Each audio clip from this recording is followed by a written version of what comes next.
ចូលរួមក្នុងកម្មវិធីចាឡើងគេហៅថាធ្វើម៉េចដែរ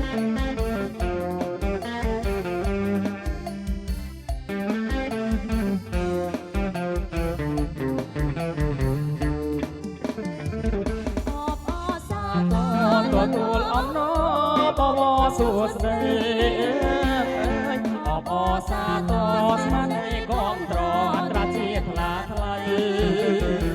សូមឲ្យបានជោគជ័យសេរីសួស្ដីសុភមង្គលចៃអូប្រិយមិត្តឆ្ងាយចិត្តដែលអញ្ជើញមកទស្សនាប្រទេសខ្ញុំសូមទទួលស្វាគមន៍ដល់ចិនស្មោះសរសូមនឹកឲ្យជូនមកសេរីបវរដល់ជ័យជំនះចៃអូប្រិយមិត្តឆ្ងាយចិត្តដែលអញ្ជើញមកទស្សនាប្រទេសខ្ញុំសូមទទួលស្វាគមន៍ដល់ចិនស្មោះសរ